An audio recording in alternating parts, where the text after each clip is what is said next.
Dr. Dom, welcome. Thanks for having me, Boomer. This is a conversation I've wanted to have for a while, and I know when we were initially introduced, you spent some time in Hungary over the holidays. Mhm. And because I've heard you comment on this in the past, and I'm going through the same experience at home right now, you've mentioned before that your wife is very carb tolerant, and you happen to maybe eat a little bit less carbs than her. How do you make that work at home? Because I know for many people listening, this is a constant battle. Yeah, well, for breakfast, if we do have breakfast together and we try to, she has her thing and I have my thing. But for dinner and during the midday, we're off at work doing our thing, but we always have a sit down dinner together.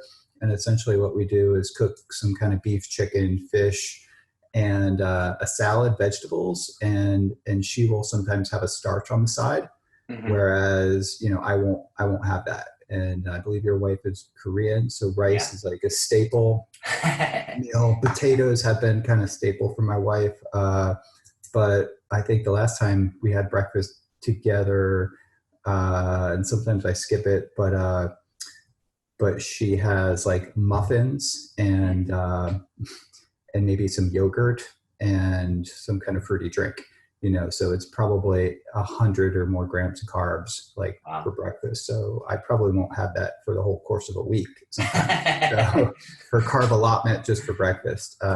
But she tolerates it very well, Hmm. at least at this age. Yeah. Hmm.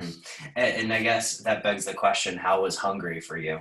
I think there's a few options in terms of a keto lifestyle, but Oh yeah, yeah. I mean, it's actually pretty easy if you wanted Mhm. to follow keto there, especially in the countryside, because there's wild game and stuff where we were at.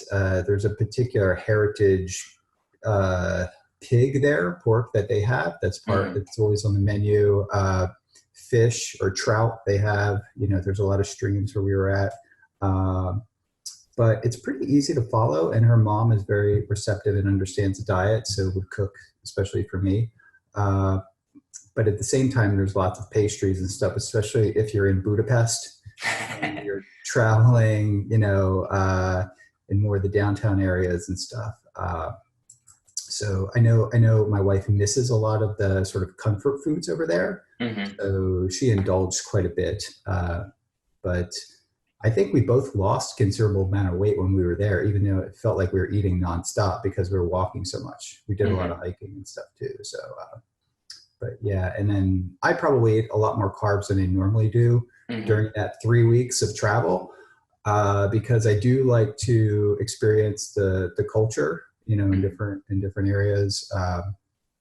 And it was holidays, Christmas time, but we definitely burned it off because we were doing a lot of activity down It's there. a country that I need to get to, and I really have no excuse because I'm like a 3 hour flight away. So, uh, Yeah, yeah. It is. I mean, you could take the train too, right? I that, mean, just that would just be different. Yeah, we went to Vienna and we went to Austria too, and Hallstatt is really nice. We drove pretty much everywhere, it's between amazing. Austria and Hungary.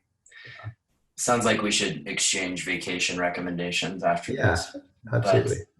um, I want to talk just first a little bit about Nemo 22 Mhm. and how it relates to the ketogenic diet because you spent 10 days underwater. I would love to know first, what was that like? Because I haven't done it. I haven't done more than a handful of dives in my life. But what was that like, and why is the ketogenic diet important in that situation? Yeah, well, I followed the ketogenic diet throughout, actually more strict than I typically do here at home.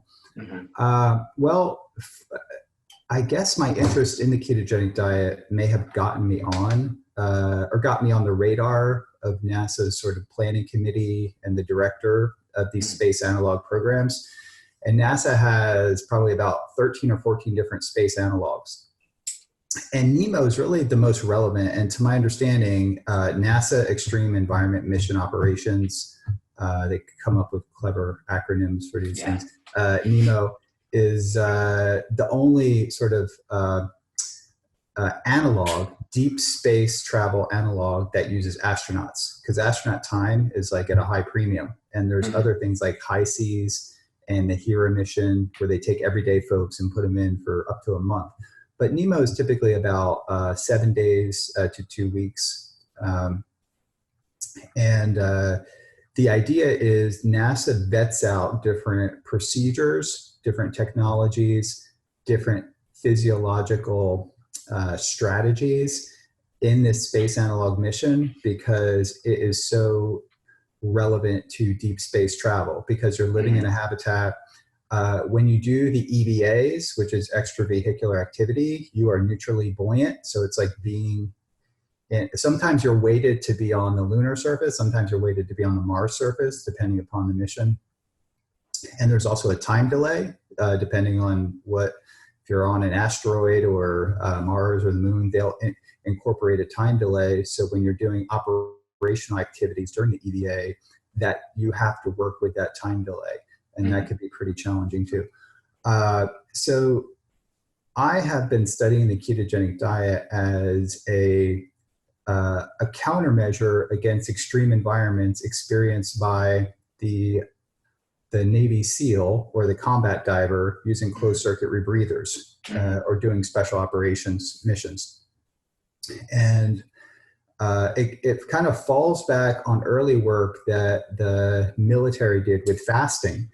And it didn't actually get publicized much. So it took a while for this to get on my radar, maybe in 2007 or 8, showing that fasting allowed rats to stay in an extreme environment to delay their latency to seizure by like over 200%. And that was more than any drug therapy that we had at the time. Wow. So I became more interested in this idea of fasting ketosis, but fasting wasn't really feasible for the most part for an operational diver. So the ketogenic diet got put on my radar, and then the Charlie Foundation, and then I connected with Johns Hopkins.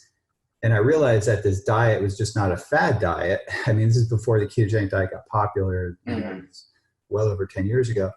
And I realized that there was legitimate, medical research showing that it could work for a variety of seizure types. In many cases, independent of the etiology. It worked for a lot of different seizure types. So we developed experiments that got funding by the Department of Defense to test this proof of concept that a ketogenic strategy in the form of a ketone ester, because the military wanted a ketogenic diet in a pill, could delay oxygen toxicity seizures. And it did so remarkably well. And then that was a springboard for a continuation of experiments. And we're doing human experiments now at Duke University. And that'll be my presentation at Metabolic Health Summit. I'll be talking about the experiments at Duke. And throughout, I guess shortly after I started doing this research, I got invited to different workshops, and there were key people at NASA's Human Research Program at these workshops. And the HRP is a human research program, really develops countermeasures and safety strategies for astronauts with the intent to keep them safe and keep their performance high during long-term missions.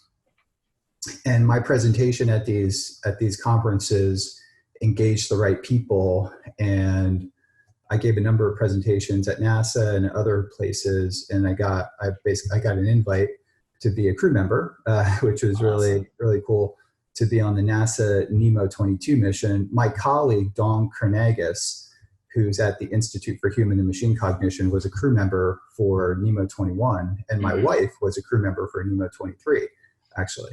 So when I got on the mission, it was really exciting to be part of that. And we wanted to cram in as much science as possible. And part of that science was on myself doing a strict ketogenic diet and ketone supplementation and measuring everything from hormones to blood inflammatory markers, cardiometabolic markers, my neurotransmitters. And we've collected my gut microbiome, my skin microbiome, psychological data, my strength, my body composition. All these things were measured because NASA really wants to understand that if you put people together in a confined environment, in an extreme environment, with a high level of CO2 that correlates to International Space Station levels of CO2 20 times higher, and in an oxidative environment too. What are the physiological, psychological, and performance decrements that may, come about in this environment? And that's what NEMO is all about. It's really about understanding extreme environments, how people can live. Psychological tests are a big part of that. And I believe that being on a ketogenic diet helps to normalize some aspects of our behavior that can be favorable as it pertains to, stabilizing different metabolic markers that can keep our energy levels stable. It changes our physiology to make us more resilient under certain conditions. So that's kind of like the story about how sort of I got on NEMO, and the science is a whole nother story. And I think we had at least 4 posters at Metabolic Health Summit. So when you're there, my wife will be standing at the posters and stuff, and you can go through and see all the different science, projects we had on there. Absolutely. And we'll link to all this stuff in the show notes because people will get this episode a little bit after the summit. But of course, that allows me to take pictures and put it all up there. Yeah, absolutely. But just really high level, what were some of the results of the markers that you were taking on yourself? I'm fascinated in kind of a quantified self-geek as well. Yeah, it's not published yet. And some of it is still being quantified, like the HRV and the sleep data. We have a lot of sleep data, stress, physiological stress. So some of the things that really stood out were that the extreme environment typically elevates oxidative markers of oxidative stress. And we're still looking at the other data, but we believe that the ketogenic diet really knocked that down and really helped to preserve cardiometabolic markers that we think are important. It is a hypercapnic environment, hypercapnia being elevated CO2 levels. So instead of 3,000 parts per million, it's over 300 parts per million, although CO2 levels have been climbing over the last 100 years. So it's climbing from near 400 parts per million. The habitat is really close to about 3,000 parts per million or more. In some cases, it got up to 6,000 or 8,000 parts per million. And that has been shown to, for example, permeabilize the intestinal lining, and the tight junctions tend to loosen up. So you get leaky gut, rodent models. So there's a lot of things that we kind of predicted that would happen. Inflammatory markers went up. Being on a ketogenic diet made my GABA to glutamate ratio go up. And I think that preservation of elevated GABA, lower glutamate, may have served an important function from a psychological standpoint of maybe being more calm in this environment. Subjectively, just given that, was your sleep better? We're analyzing, I have people analyzing this now who've developed algorithms that look at HRV, but I wear actually the Aura company gave NASA 6 rings for this. And I started using it maybe a half a year before. But my sleep was consistently, instead of 7 hours, it was consistently about 6 hours, or about 6 hours and 15 minutes each day during the mission. And instead of an hour and maybe 20 or an hour and 30 minutes of deep sleep, which was my normal, I was consistently getting 2 or more hours per sleep per night, even though I was sleeping about an hour less. Wow. So my deep sleep was higher, my restorative sleep was higher, and that could just be because of maybe we were task loaded, maybe because we were outside doing EVAs in the water and we would get cold, and maybe we were just physical exertion, mental exertion. I don't know. It's hard to simulate this and predict why this happened, but something about the environment definitely made me have deeper sleep. I can't say it made me have less sleep because we were on a strict timeline. So we had to wake up, I think 5:30 each morning, and I don't wake up that early. I usually wake up about 7. So I was waking up earlier, still going to bed at I don't know, close to midnight, I think. And So duration was a little bit forced, and Yes, yeah, therefore, yeah, okay. yeah. Um, They allowed us to go to bed after 10, but we had to prepare because we had to study for what we were doing the next day, really. mhm, So if we were doing uh, DNA sequencing or PCR analysis or some new kind of instrument, I wanted to read the manuals, and some of these manuals were like 100 pages thick. So I just wanted to get an idea, because if your task gets delayed, everything is synchronized and choreographed. If you're delayed, then you delay the next guy. And I didn't want to piss off the astronauts. So mhm, my commander was really on top of everything, Shell Lindgren, and he is a medical doctor. He's been on ISS for like a half a year. Like, he was on point, and I was watching him prepare for this, and I was like, okay, I need to like up my standards here and really just be prepared as mhm. much as I can for this. So that tapped into my sleep time. And that happens in daily life too, right? If Yeah, we of have a course. grant deadline or whatever. Mhm. If you don't mind, I want to transition a little bit more into disease states first, and then go back into performance a little bit later. Um, Alzheimer's and the ketogenic diet. I'm fascinated by this topic because I have family that's been affected. I mean, it's one of the leading causes of death out there. And would love to hear just your thoughts around carb tolerance as we get older, the effects of ketogenic diet, and then, of course, I'd love to ask about ApoE4 in those types of people. So, Sure. I do.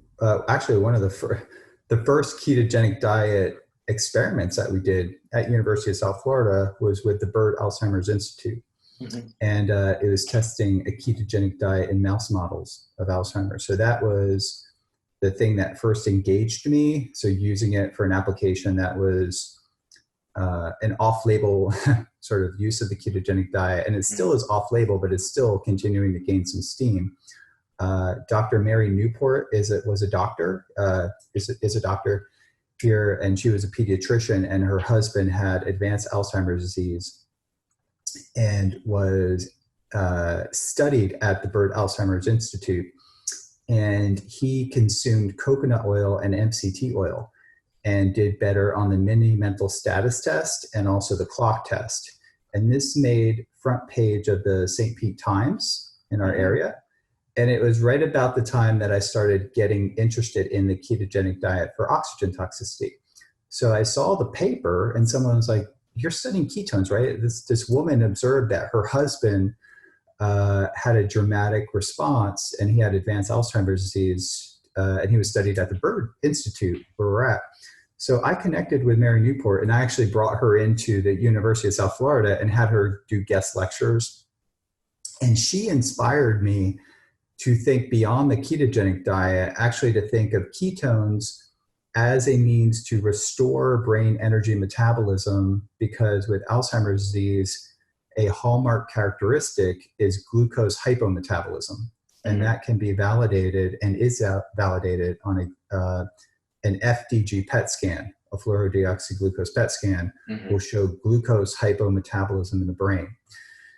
And it is due in part because there's some atrophy in the brain, but it's also due in part because there are metabolic systems in the brain that are deficient in Alzheimer's disease, and that includes pyruvate dehydrogenase complex. The enzyme is less active, and your body produces less proteins, less of the enzyme. So you have less of the enzyme there, and the actual enzyme is not as active mhm. as it would be in younger people. Also, there's a transporter on neurons called the GLUT3 transporter, Yeah. and it tends to get internalized over time, and less if you do immunohistochemical staining, this transporter is not at the same level as it is in younger individuals. So, and also the vasculature changes in the brain with time too. So it's multifactorial as to why the brain has glucose hypometabolism. But the point is that we have an understanding that it is an energy problem. Mhm, And ketone bodies can be elevated in millimolar concentrations in the blood. And that represents a pretty significant source of energy in the blood for the brain. mhm, And this can be achieved with therapeutic fasting, ketogenic diet, or ketone supplementation, or a medium chain triglyceride oil, which can convert in part to ketone bodies. So, so this got put on my radar. We did some studies to show some therapeutic effects in mice, and I've been in touch with individuals that do research, like Dr. Stephen Cunnane. He's in Canada. Mary Newport, of course, and her husband had used a ketone ester too, and she feels that she got an extra, decade, or at least half a decade with her husband, over time. They caught it at. Do you know what ester it was? Yeah, it was the beta hydroxybutyrate monoester that Okay. was developed by NIH and Oxford. So is that ester, and that ester had been sort of developed and in production. At certain points in time, she was using sort of the ester that we synthesized and formulated, and getting that from a scientific supplier, and had a very positive response to that too, because there was a period in time where her availability to the other ester was limited. So my understanding is that both gave, very positive effects. So her husband was, I believe, ApoE4. Yeah, this is particularly interesting because there's a lot of people out there doing these pretty dirty keto and taking pictures on Instagram, right? And it's a lot of bacon, a lot of fat, saturated fat in particular. I would love to just hear your take on if you're ApoE3444, what do you do? Is MCT oil? You said her husband was taking MCT oil, so is that the option? Yeah, I think MCT oil is a good option, and I think in regards to people who are 4-4 or 3-4, I think a ketogenic diet is a rather extreme dietary intervention, and it works remarkably well for epilepsy, and that's my bread and butter, so to speak.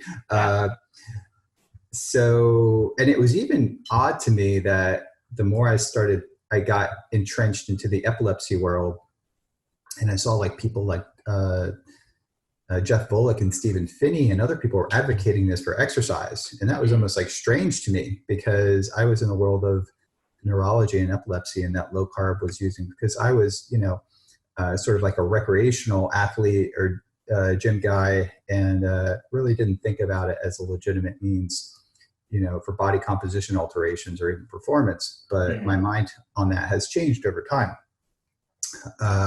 But when it comes to the ApoE4 status, and I've talked about this on other podcasts, my general feeling is that low carb has many benefits in regards to shifting biomarkers that can be favorable for the long-term status of those individuals. I think most important is your cardiometabolic markers to be controlled, and that's insulin, hemoglobin A1C, HSCRP, and triglycerides, and maybe a few others. But those like 4 right there are really important to basically optimize, if you genetically are this, genotype, and to prevent the Alzheimer's phenotype over time.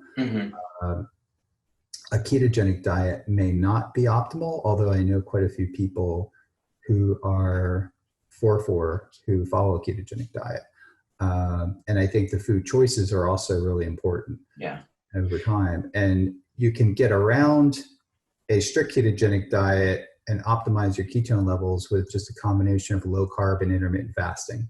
And I think that would be important too, if this is, something you're concerned about. Would switching to just monounsaturated fats work? Or? Yeah, so that's the next topic. Yeah, I definitely observed in myself and other people's blood work that when they go away from dairy fat, especially, but even some animal-based saturated fat, and they start getting more monounsaturated fat in the diet, start getting a more favorable lipid profile. And we don't know what things like elevated LDL or LDL particle number, things that may spike up when people initiate a ketogenic diet. We're not fully confident that these are reliable biomarkers for long-term atherogenic risk in people in the context of a low-carb diet or ketogenic diet. The data is not there. I don't know when the data will be there, but I think in the meantime, it would be prudent to optimize these biomarkers by doing what you said, by bringing down the saturated fat and replacing it with monounsaturated fat. The early versions of the ketogenic diet were super high in saturated fat, especially dairy. Mm-hmm. And there were some concerns in kids, and this goes back, well more than a decade ago. And I think our knowledge about saturated fat and monounsaturated fat and hydrogenated fats too, I think that were part of some of the early ketogenic formulations, supplements. It's kind of crazy, but phasing those things out has led to improved versions of the ketogenic diet. And also I co-chaired the American Epilepsy Society Special Interest Group, which is the big convention for epilepsy.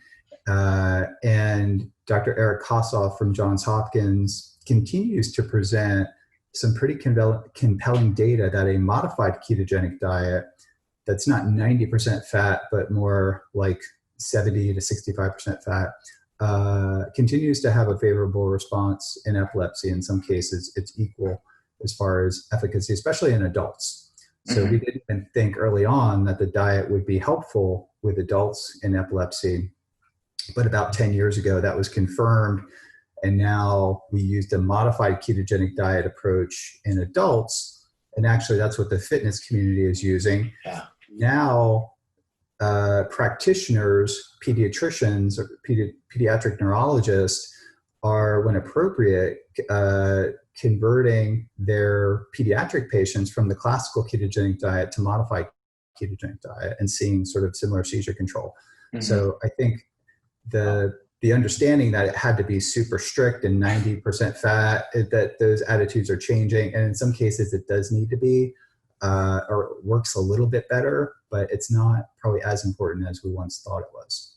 Wow. So we're seeing some of the benefits even at 70% fat versus 90% fat for epileptic seizures. So I have that right? Yeah. Okay. Yeah. And what's interesting is Elizabeth Thiel at Harvard and Gary Yellen, I think they work together. They've published and documented a low glycemic index diet, which is, it's lower carb, and the carbs that are part of that diet are lower glycemic index. And that has a favorable therapeutic response for a number of neurological disorders. They're looking at autism right now, but also different seizure disorders too, can have therapeutic effects. So this idea that we actually need to be in a high level of ketosis is not completely embraced in the community. And other practitioners who use a ketogenic diet to manage their epilepsy patients are convinced that elevated ketones are absolutely essential. And without a doubt, they are beneficial, but whether they're essential for all forms of epilepsy, I think just lowering rates of glycolysis by restricting carbohydrates to a certain degree and suppressing the hormone insulin can have favorable effects on brain energy homeostasis. And in many cases, the etiology of epilepsy is largely unknown. The diet works, and we don't know how, because it works through so many different mechanisms. But it works, and that's the important thing. So we're still trying to figure out what is the optimal diet and for what disorder, and if supplemental ketones can replace the ketogenic diet when the patient is unable or unwilling to follow a ketogenic diet. And before I ask the next question, I just want to state to everybody listening here, this is just sharing information. It's not medical advice at all. Please go see your doctor. But cardiovascular disease and the ketogenic diet, because I know you've said in the past, and the research clearly states that it's very, for your heart in terms of fuel, it's a great source. And correct me if I'm wrong on those terms there. Should somebody that's in a state of cardiovascular disease investigate this diet, even though that's contrary to what we've been told for the past 40 to 50 years?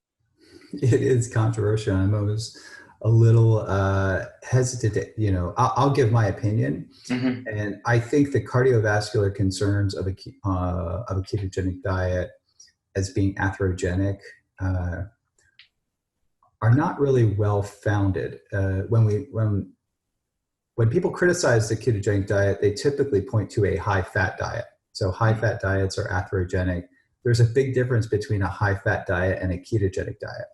A diet that puts your body into a state of metabolic ketosis is really shifting your metabolism.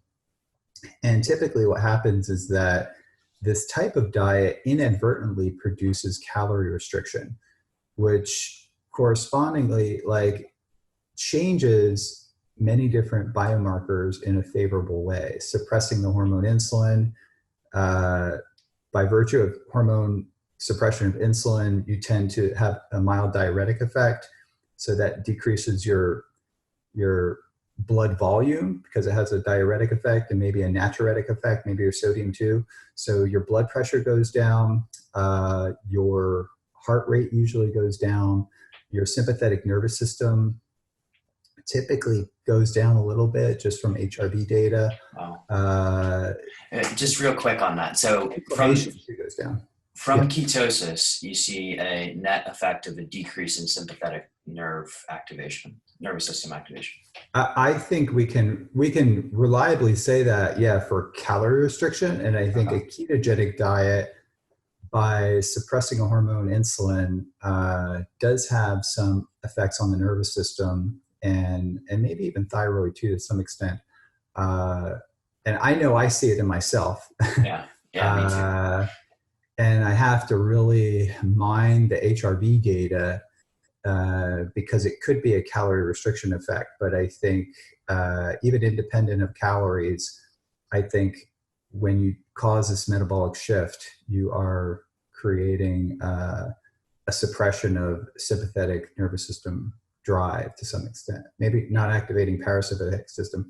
And I want to put this in context because I don't think it compares to benefits that you'd get, for example, from exercise. Strenuous exercise, cardiovascular exercise can activate the sympathetic or decrease the sympathetic nervous system, transiently increase, right? But activate the parasympathetic nervous system, and things like meditation can also do that.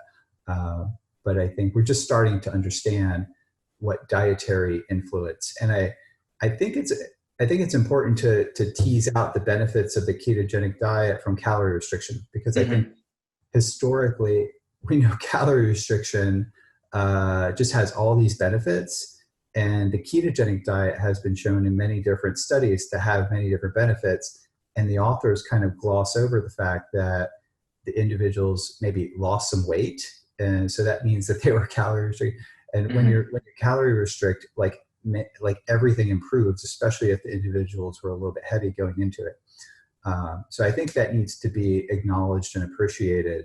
And that's a good thing, right? I'm not saying the ketogenic diet does not have a lot of favorable effects, but I think many of the favorable effects are due to the calorie restriction, appetite suppressing effects that the ketogenic diet has in individuals. I've seen it happen so many times. And in kids, that can be a negative thing, because if you have a child that needs to grow and maintain a certain bone density and weight status, the ketogenic diets can be challenging because it tends to stunt their growth in some ways. So that's why pediatricians now, when possible, are shifting from the standard ketogenic diet to modified ketogenic diets, which are a little more liberal in protein. Actually much more liberal in protein. Proteins goes from 8% to 20%. 20%. Yeah. On the protein point, just transitioning over into a little bit more of the performance world. So muscle composition and the ketogenic diet, when we look at some of the anti-inflammatory benefits of a ketogenic diet, is there a net decrease in the ability to build muscle as a result of that, because inflammation is needed to build muscle? Well, I think exercise induced remodeling is initiated in part by an increase in things like reactive oxygen species and some cytokines that are activated from tissue damage. But this tissue damage is a stimulus, and the cytokines are also a stimulus because they do things like create a mild state of inflammation that can even redirect blood flow to the area. You have local IGF-1 increases. So IGF-1 not from the liver per se, but from the muscle itself. And we know we can block that with powerful anti-inflammatories, and the ketogenic diet has anti-inflammatory properties. But my belief is that the ketogenic diet can prime the muscle to be more receptive to anabolic signaling. So IGF-1 signaling, and a whole host of, I won't go down the list, but there's this thing called anabolic resistance that occurs as we age. And I think the ketogenic diet can help offset that. But the biggest thing that can help offset that is training, right? Like strength training and doing that. But from a dietary perspective, I think ketogenic diets can be, or low carb diets can be the icing on the cake. And by virtue of suppressing insulin signaling, you upregulate insulin and IGF-1 sensitivity in skeletal muscle.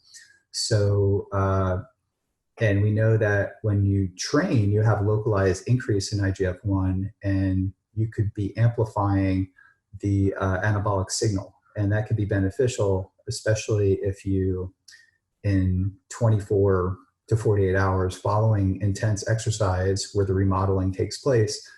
I'm not a big believer in that you need to consume something, an hour or 2 hours after your workout. But in 24 to 48 hours, if you can bump up your calories and assist with that remodeling and upping your protein, that's kind of what I do. I think that can be beneficial. And there's a lot of discussion around protein. And I think from my perspective, if you're under 20% protein and you're an athlete and you're trying to gain strength and lean body mass, that can have negative consequences. So I pretty much always keep my protein above 20%, and I probably always keep it under 35%. So it always stays between 25 and 30%. I don't feel that it needs to be over 50%. For example, like a lot of people are doing. I don't think that's necessary. There's some guys in the lean gains world that the 50% protein diet. But Dom, if you don't mind, I want to ask just a little bit about your training regimen, because I think you took quite the break from weightlifting, right? And now you're back at it, and you're increasing your protein. What does your general training regimen look like now with sort of this modified ketogenic diet? Yeah, it varies. I did actually take a year off from lifting weights. Can I ask just why you took I'm pretty busy here on the farm. And so we do sort of have a farm, and it's a lot of strenuous work, clearing trees, cutting big trees, loading it. So you're still working out. Yeah, probably about 5 to 10 hours a week, like lifting heavy stuff. But I did take a break from weights, but I continued to do things like dips, push-ups, and chin-ups. So I just didn't do it with weights. And my wife has a gym membership, but she doesn't always go. And sometimes I would go with her. Then that phased out, and I just didn't go for a year. But I have tree limbs in my yard where I do chin-up. We walk the dogs every day. And, for example, when we walk under the tree, I jump up and do a set of like 20 to 25 chins and a couple different grips. And I'll do that almost every day. So I was always doing something. And then on top of that, deadlifting, big logs and stuff, because we have a lot of work to do on the farm here. So I feel like I didn't really skip too much of a beat when I got back into at least deadlifting. There's an initial 4-week muscle memory kind of thing going on, especially with bench, which took a big hit. But 225 was a struggle for like 4 or 5 reps. And I used to do, 405 for almost that. But now I'm back up to, like 315 for like my work sets and things like that. But it took about 3 or 4 months to do that, about 3 months now. And then I took a month off when I was in Hungary. But I continued to do body weight. exercises. So I became a huge fan in doing body weight exercises because I think you are far less likely to get injured. And I feel that there are many benefits, and you can always add weight to your body. Like my wife would lay on my back and I would do push-ups, right? Or I would have my backpack and we would be traveling somewhere, and it's like we'd be in a park and I was like, okay, let me do some chin-ups and weight my backpack down. So I love doing stuff like that. But I did have to increase my calories and my protein because when I started lifting, I actually started losing weight, and I bumped up my calories, but I basically reignited the metabolic activity in my muscle. And, you know, after a day of like deadlifts or a hard compound movement sort of workout, my body would almost be hot and sort of in a state of mild inflammation. And I think that would bump up my metabolic rate. And I'm very consistent with my diet. So my calories didn't change that much. I even bumped it up, but my weight started going down just because my metabolism was spiked from lifting weights. So your muscle is really the metabolic engine. And the more you train it, the more efficient it becomes, or maybe even inefficient it becomes, because I think you're in some part wasting energy in the form of heat. I know when I increase my calories, I get hot, and my wife is kind of that way too. When she overconsumes carbohydrates, I can feel the heat coming off of her, you know? Wow. So I think that's a property of people with really fast metabolisms, is that when they overeat, it activates, and that's part of the sympathetic nervous system too. And that's why if I eat a lot prior to bed, I can see it in my HRV data, you know? So yeah, I did get back into training, and I do it as much as possible now. Now that I'm home, I train every day that I'm home almost, but I train heavy no more than 2 or 3 times a week. Okay. And in terms of just because you've done some crazy things with fasting and hyperbaric chambers and a few other things. In terms of just fasting versus time-restricted feeding, how are you looking at your current diet right now? Is it more early time-restricted feeding, or are you still doing fasting at the beginning of the day? Yeah, on the days I teach or I'm given, I'm busy with meetings at the university and things like that, I tend to fast, and that might be 2 or 3 times a week. And I still continue to do this. But if I do time restricted eating or intermittent fasting every day, I cannot keep my weight up. So today I had steak and eggs for breakfast, you know, and yesterday I taught. So maybe I didn't eat till like 4 o'clock in the afternoon. I feel like I kind of have to make up for it in the day, or else, you know, my weight goes down. But generally speaking, I'm a real big believer in intermittent fasting. I also believe that, and this is a point maybe that doesn't get discussed much, if you do intermittent fasting every day, I feel that you lose the benefits of it. So I've kind of transitioned back to eating breakfast and then just intermittent fasting maybe twice a week, sometimes 3 or 4 times a week, or sometimes just once a week, but on average about 2 times a week. And then I gain more of a mental benefit and even an energetic benefit on those 2 days per week that I intermittent fast, because it's a relative change, right? So if you're intermittent fasting every day, that becomes the state of norm for your body. So, you know, through homeostasis, your body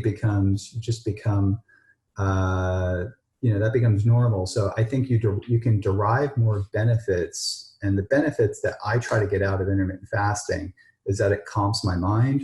I have a better energetic flow.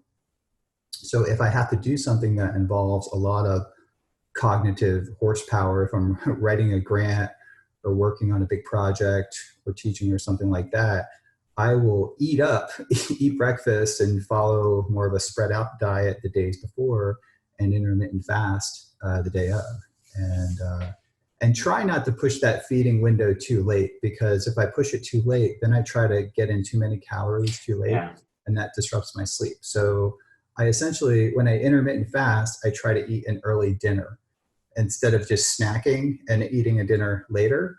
I will have 50% of my calories almost for that first meal, and maybe 1 or 2 small meals after that. And what's your distance between your last meal and going to bed? Yeah. So like Ideal. my first meal with intermittent fasting would be between 2 and 4 o'clock, sometimes Mm-hmm. as late as 5 p.m. And that would be like my bigger meal. And then I'll have like a small salad meal, a smaller meal, maybe around 7, and then, some keto snacks and stuff at nighttime, maybe 9 or 10 o'clock. So I do kind of eat late, but I just try to taper it. So the calories go up initially, and then snacking, within that window. So we're talking 4 p.m. to 10 p.m. So a 6-hour eating window would be what I call my typical time restricted eating window. Okay. On the days that I do it. And I really do think it's important for me. If I do it every day, I don't derive as much benefit from it as when I do it more intermittently, 2 or 3 Mm-hmm. times a week. Mm-hmm. But for the average person, let's say there's person A who wants cognitive enhancement, and there may be this benefit to staggering it. For the average person, is a time restricted feeding, I guess, program the right way to go? Yeah, it depends on your goal. If your goal is to lose weight, and I would say about half of people are really wanting to lose body fat or lose weight, I think intermittent fasting is a good long-term strategy for many people. It is sustainable. Mm-hmm. Just skipping breakfast, is sustainable, even more sustainable than following a ketogenic diet. So ideally, low carb intermittent fasting is a very powerful tool for not only weight loss, but weight loss maintenance too. So a lot of people can lose weight, but maintaining that weight loss is more difficult. And I would say low carb combined with intermittent fasting is probably the most powerful way that I know to do that. You have to have, people need to be committed, and they have to sort of fundamentally not like breakfast. So that I run into people who just kind of do that anyway. They're just like, I don't have time. I don't like breakfast. I'm not hungry in the morning. But but then again, or people who just don't like to eat late at night. So I'm not one of those people. My appetite, when I wake up, my body is in go mode, and it's like I could see it in my HRV. My heart rate spikes. I'm just ready to go. When I wake up, my mind is flooded with things like wild animals, like rushing in my head, like I got to do this and that.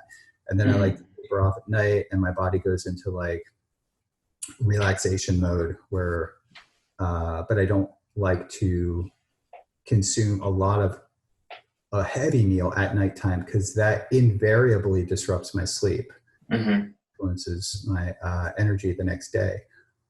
But I think, to answer your question, I think people need to experiment. If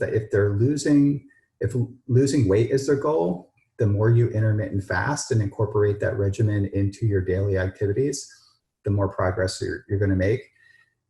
If you are 60 or 70-year-old, my last conversation was with an individual that was like 70, and they're doing it for health reasons, glucose control, managing a chronic illness. Then I told him to do it, every day. I think it would be advisable to do it every day. Work with your doctor, tell them what you're doing. All the blood markers were going in the right direction, and they were effectively managing, a chronic disorder. And it was primarily due to that time-restricted eating window, and it was doing it better than drugs. So it is, we're talking about something that works in many cases more powerful than drugs as far as glucose control, reduced inflammation, people with autoimmune disorders who have like rheumatoid arthritis, things like that. So your food choice is important too, but that time-restricted eating window and the calorie restriction that results from that is a very powerful medicine. One of the things I've heard you've played around with in the past and is very, very popular now, or at least in some of the forums that I get messages from, is 1 meal a day. And you have a lot of people doing 1 meal a day, particularly late in the day. It doesn't sound like you do that too much anymore. Correct me if I'm wrong there. But what do you think about this general one meal a day in terms of optimizing body composition? I think it's okay if it's not, as long as you do it 3 hours before you go to sleep. Okay. So I tend to what we like to do is watch some kind of documentary or do some kind of activity where we're relaxing, Mm-hmm. kind of snacking at night, but having our heavy meal 3 or 4 hours before that, Mm-hmm. because I've been in situations if I'm traveling or whatever, the day comes to an end at 8 or 9 o'clock, and then we go out to dinner or something like that for traveling. I ate a heavy meal, and I don't sleep well, Mm-hmm. or I work really late. So that is like, invariably this happens. So I can predict it, and I do it anyway, and and I know the consequences. Uh, Mm-hmm. so I would encourage people that if they are doing one meal a day, just don't do it right before you go to bed. Mm-hmm. It's not gonna help you. Uh, and I think it's better to spread out your meal. If you're going to do one meal a day, just do 4 hours of grazing before you go to bed, Mm-hmm. between 4 o'clock and 8 o'clock or something like that. So Mm-hmm. I've done that too, and I think that's better. Uh, One thing I've heard you talk about is postprandial blood glucose spikes and just over time the effects that can have on longevity or potential effects on longevity. I'm not sure how much we have in terms of studies on that. What do you think of cheat meals as a result of something like that? Is it something that people can incorporate, or is it just a bad idea in general? I think if you're overweight and you're trying to, and your goal is glucose management or to lose weight, I don't even think like cheat meal should be a word that you should entertain. uh, what I would kind of rephrase it as a refeed. So if you are running a calorie deficit, Hmm. uh, and even in the fitness community, I think this is popular, maybe twice a week to incorporate a refeed meal where it's more calculated. So you eat your normal allotment, your normal diet, and then you calculate, and it doesn't have to be carbs either. It could just be 20 to 50% more of the additional food, but it tends to work really well for lean people Hmm. to help reset their metabolism. But if someone is trying to lose weight and they do a cheat meal, you could do an enormous amount of damage with a cheat meal. It is pretty easy for a human to eat 2 or 3 times their daily caloric intake with a cheat meal with certain kinds of foods. If we're talking about cheesecake, like chocolate cake, like certain types of foods which are calorically dense, you can actually really do a lot of damage. Boxes of cookies and things like that. So I've seen it happen, and I think it leads to, in some personality types, and that's a whole nother. A lot of people kind of know enough about nutrition to eat healthy, but they need like not like a nutrition. They need a nutrition psychotherapist because Yeah. their relationship with food is messed up, and it's more of a psychological. And I'm a physiologist, like so I study the metabolic physiology, and I've worked with people and realized, okay, physiology is not the problem here. This is the problem is the person's psychological relationship with food, which is way beyond my pay grade.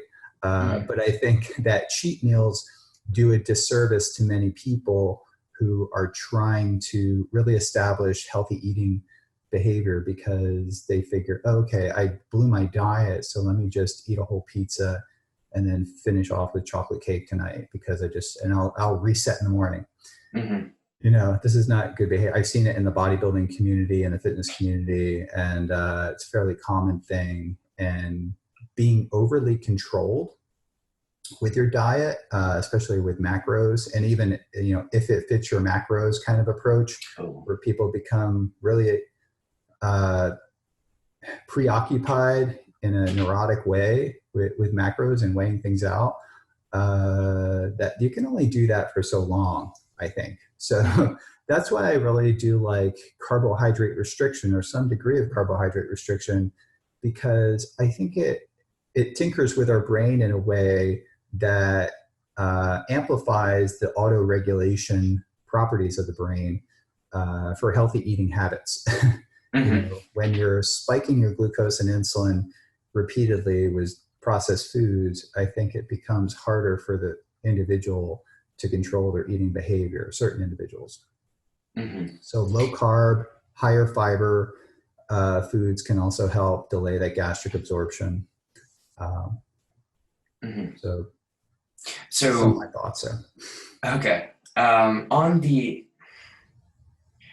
I guess, on the longevity aspect, so looking at longevity and some of the things that we said earlier about Alzheimer's, for instance, would it be kind of ideal at certain point in one's life to switch from more of a carbs base to a higher fat? Like, could that potentially be a solution for a longevity diet, if you will?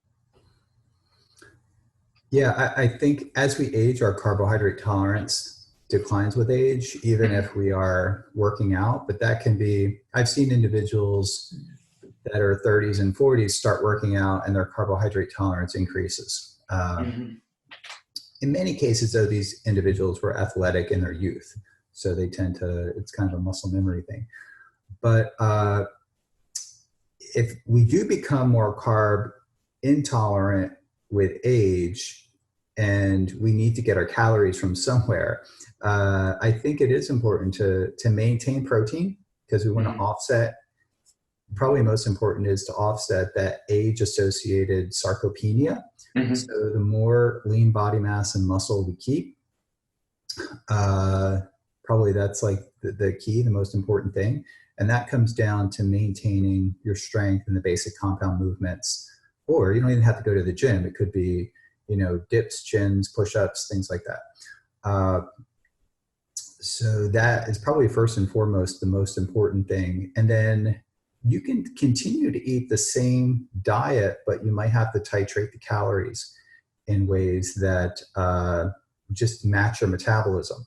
But my belief, and I think that's like the general recommendation, and even the top level people who study aging and muscle sarcopenia will tell you that. But my belief is that a mild degree of carbohydrate restriction with moderate to higher protein would be the way to approach a longevity diet, and then to take that diet and then incorporate intermittent fasting or time restricted eating as Mm-hmm. a do that. Art Devaney has a pretty good approach. I don't know if you know of Yeah. him. And he was a little bit out there, a little bit. I think his approach is very sensible in Mm-hmm. the way he advocates it, and he's also a specimen in and of itself. So he's kind of living proof. But I know Mm-hmm. people who follow him have. So I think it's important to follow some of the people, not just the basic scientists who are, putting the information out there, but the people that are living it and doing it. We have a lot to learn from them because the science on longevity, as it pertains to the human who really wants to be optimized for strength and performance, that science is not really totally there yet. It might be there. There's suggestions as it pertains to living as long as possible, but to basically be the highest functioning human, and also without impairing your longevity. Mm-hmm. Because I think, anabolic hormones and super high protein diets and, some of the things being done at very high level strength athletes can have negative consequences. Mm-hmm. So sometimes we're told the more muscle we have, the longer we're going to live. But that muscle needs to be supported by systems in the body, organ systems, your Yeah. kidneys, your liver, the massive amount of food you're consuming. Food invariably will have certain levels of toxins, and toxins associated with metabolic processes, to break it down, are just an epiphenomenon of that. And Mm-hmm. you'll suffer the consequences of that. So I think it's really important to, to eat as much as possible to maintain your strength and your muscle, but not above that, and not to have wild cheat meals. And really, I don't think it's favorable to have a goal to be super strong, to be like, for many years, I maintained 230 to 250 pounds and would vary between that. But now I feel better at 210 to 220 or 215 is kind of like the sweet spot. And I feel I have a bigger frame and I'm taller. So for me, that's ideal. And I think that's ideal for longevity. And when I get down to like 200, I almost like look emaciated just because I have a bigger frame. But I think that's important too, because some people really try to be as big as possible. And conversely, some people try to be as lean and thin as possible. And I don't think that's good too, because if we're stricken with illness, having that extra cushion, that mass, that body mass can be favorable because it gives us sort of metabolic currency in aging, but it can really help us if we are to become injured, if we break a leg or something like that. I mean, it's almost like having savings in the bank, you know. It's almost having like investment savings in the bank that we can draw off of later on. You mentioned IIFYM earlier, and I should have, did I get that? If it fits your macros? IIFYM, yeah. Got it. And I should have asked this question then, but the importance of micronutrients in that community sometimes goes overlooked. Suffice to say, getting broad spectrum of minerals is quite important to making sure that all this machinery works. Do I have that right? Yeah, and you know, I haven't seen data to show that people who follow IIFYM, and everybody will, I guess, choose different foods, right? And some people choose high nutrient density foods. So it all depends, you know, what kind of foods they're fitting with their macros. But I know there's like the Pop-Tart people, right? Or people who advocate this approach that just, you know, if it fits your macros, that's the way. I haven't seen data to indicate that their nutritional status is compromised. It wouldn't surprise me, but I don't know. As a scientist, I cannot reliably, confidently say that would compromise nutritional status, but it can't do it any good, right? So I think ideally what we want to do is get the maximum amount of nutrition with the least amount of calories, right? But nutrition can be calories too. Like there's protein, you need fuel, right? So you need to drive the metabolic engine with macronutrients. And the more we do that with fuels that require the mitochondria to do the work instead of glycolysis, so fat and ketones tend to enhance mitochondrial energy production over time and stimulate things like mitochondrial biogenesis. In addition, by virtue of carbohydrate restriction, you're suppressing the hormone insulin and IGF-1 and preventing postprandial spikes in meals that could be pro-inflammatory or even atherogenic. So I think there are, when one follows a carbohydrate restricted, higher fat, healthy fat diet over time in a protracted way, I think these benefits accumulate over time and then carry over into enhancing the aging phenotype in a way that makes them less anabolic resistant and leaves their body and metabolic physiology in a better state if they followed a higher carb diet or an if it fits your macros approach that favors carbohydrate as fuel. Okay.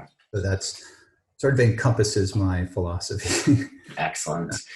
The current state of the ketone supplement world, or I guess we can, broadly speaking, talk about ketone snacks first, because I've seen photos of you snacking on, I think it was a Pop-Tart actually recently. I test things. Yeah, that was yesterday, actually. Yeah.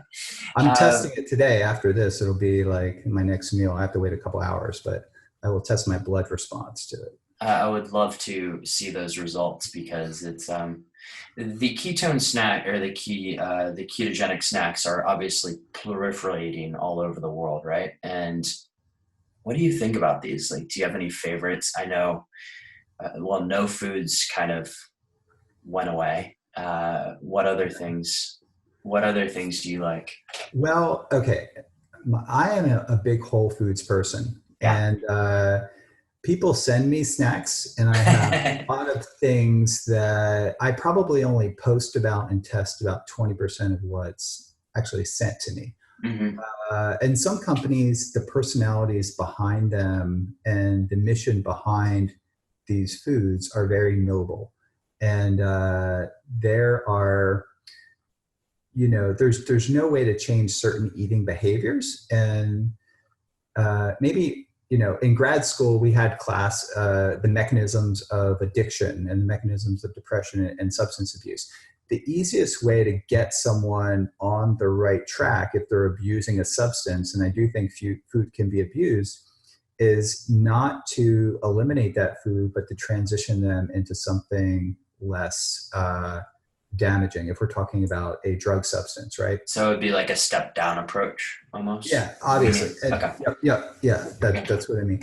And many of these foods are a big step in that direction. So, Hmm. like a Quest bar instead of a candy bar, Yeah. or this Pop Tart. Well, we'll see what the numbers produce when I test it. But allulose is pretty interesting compound, and Yeah. that is basically largely replacing sugar, Hmm. right? And it's non-glycemic. Even my type 1 diabetic student, PhD student, now doctor, Andrew Kooning, he has tried various things, and they have a minimal glycemic response relative to the store-bought equivalent, Hmm. right? So I think from the perspective of a person who has diabetes, this can be a tremendous health benefit for them. So I think there's that market. But even for the everyday person, if they were, for the duration of their lifespan, if they just loved Pop Tarts and did away with the Walmart, store brand Pop Tarts and ate these Hmm. Pop Tarts over 10 years, I think that's going to pay big dividends, preventing, eliminating that highly processed. Not that, these new Pop Tarts are unprocessed, but I think they're a step in the right direction. The issue that I have with many of them is that my gut does not really tolerate soluble fibers like inulin and chicory root and Hmm. soluble corn fiber and even acacia. So I have a relatively low tolerance. Some people can eat tons of it and have no problems at all. But for like certain things like the Quest bars, or I'm predicting that these Pop Tarts too, my daily limit would probably be about two. Hmm. So actually, I ate two yesterday, and it was kind of okay. But generally speaking, inulin just seems to fire up my gut microbes, and I just get bloated, and my gut does not tolerate it well. And I would Hmm. think I would adapt to it over time, but it doesn't seem to get any better. Hmm. So the Hungarian group Paleo Medicina met with them in Hungary, and they are adamantly against these kinds of things, and have remarkable uh, clinical success with animal fats, and Hmm. specifically pork, and animal protein, but not even poultry. And I'm believing that that's like a way that my body feels best, just Hmm. really sticking to whole foods. So I view these snack foods as something that they're almost like emergency foods when you're traveling and you just Yeah. need energy. I think they're good. They're fun to test. If I have these in the house and I'm craving something sweet, I can have one of these things, and then I'm satiated and I feel totally fine. So they're fun to test, and I know they are proliferating in popularity too. Hmm. So A couple of final questions because I know you have to go here, but why do you think adherence to, well, I mean, every diet is pretty bad, but ketosis, why do you think people struggle to adhere to it? it is a restrictive diet, and Yeah. carbohydrates are ubiquitous, Yeah. not only in the store, but in marketing. They are easy, they are cheap, they taste good. We feel good when we eat them, at least initially. And we are genetically hardwired to crave them. So we crave them less once our body is adapted away from them, once we're fat adapted and keto adapted. And of all things, that's probably been the most remarkable observation of this journey that I've been on, not only in basic science and now clinical science and studying low carb diets and ketogenic diets, is but the remarkable adaptability of the human can adapt to like an all fat diet, which I thought was impossible. I even went through a nutrition program like in college, and I didn't know this was possible until, you know, my late postdoc years. So what's truly remarkable is that we are incredibly adaptable to different fuel sources. And even maybe more remarkable is that once we adapt to a certain way of eating, it can really change our preference over time for certain food types. And maybe it's just an aging thing with me, but yeah, I can walk into a pastry shop and really not crave things, and can see other people go in and the dopamine is just shooting off and they're taking pictures and they're like picking this and that. So, my wife is like that, but she's also really good with auto-regulating. Like she will buy a big chocolate cupcake and she can eat half of it, be like, I'm totally done, and then put it in the refrigerator, and 5 days later, you know, can go back to it. So she naturally has that, where prior to being on ketogenic diets, I was not like that. If it was in front of me, it would be gone. I would eat the whole thing. Had like an extreme, and I think it's an unhealthy relationship with food. And I think some of these foods are designed to activate, you know, these dopaminergic pathways in the brain to basically force us to eat as much as possible of that thing in front of us. So, but after being keto adapted, that's like a non-issue for me now. And I don't want to go back to that. So that's in part why I'm sticking to this crazy way of eating that people still think in the conventional world. One of the people two of the people that I'm excited to meet at your conference, Volek and Finney, obviously, with Virta. I love what they're doing. Pioneers, and it seems to be a very successful model to get adherence. Granted, it's in diabetes, but I do think that model can be applied elsewhere as well. Yeah. I got to give them massive props, because I know must have been an uphill battle for them. And I've been following them along the way. I'm good friends with Jeff Volek and have admired his work for a long time, and really glad to see this taking hold, and love giving them this platform to speak about this topic, which could be the most important topic, I think, in the low carb community, getting in control of type 2 diabetes and obesity, but type 2 diabetes is the big one. So yeah, I'm glad you'll be able to get a chance to meet them and ask them questions too. They should be on the panel. So I think that, you know, of all the things that are most important for this community, and I think it is the most important thing, is to support carbohydrate restriction and ketogenic diets for managing type 2 diabetes, because it's a healthcare burden. I've talked to insurance agencies and people in the healthcare community who are on the back end, you know, having to pay for all these medications to patients and the companies, and it's a huge healthcare burden. And I think Virta, they're pioneers in being able to address this problem in the most efficient way possible. It's a dietary problem, and it needs a dietary solution. I think this is a great place to leave off. But Dr. Dom, where can people find out more about you? Our website is ketonutrition.org. And I think that, and you can follow me on Instagram, Dominic D'Agostino KT, Twitter, and Facebook. Should be pretty easy to find. But ketonutrition.org, we have a blog, I have resources. I have people ask me what ketone supplements I use. They're listed on there. I don't have any ketone supplements myself. I don't sell any products, but I do support companies that have good products, and they're the products that I test. And if I test it, then I put it on my website. And if I support the product, it'll be on the website.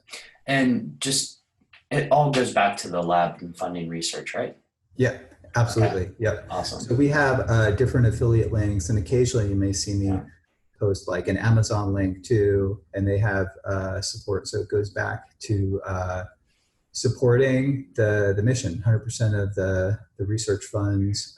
And also we're looking to support the NEMO mission. So our company, Ketone Technologies, has to fund that, and it's not an easy thing to fund. So we're always fundraising to allow us to participate in these types of missions, because we really do feel that nutrition will be a critical, important factor for deep space missions, but also obviously the work we're doing with the military too ties in with that. But our company really is interested in funding sort of out of the box strategies that can be ultimately used, not only by the warfighter, but also potentially in space. So we are looking, when you support these companies and the companies on the website, and not all my links on there are affiliate links, but some of the companies do, like Ample is a good example, and they donate 1% of all revenue will go to support our research. Awesome. And that's an awesome company. So yeah, I want for your listeners, if they're interested in trying any of these products, and they're all products that I use, I appreciate it if they purchase it through Keto Nutrition. Of course, and we'll link to that in the show notes, and also link to ways that people can donate to support your research, because thank you, Dr. Dom, this has been absolutely amazing. I would love to support what you do and everything that you're doing and pushing the research. So thank you so much for taking the time today. Thanks for having me. I appreciate it. And to all the superhumans listening out there, have an epic day.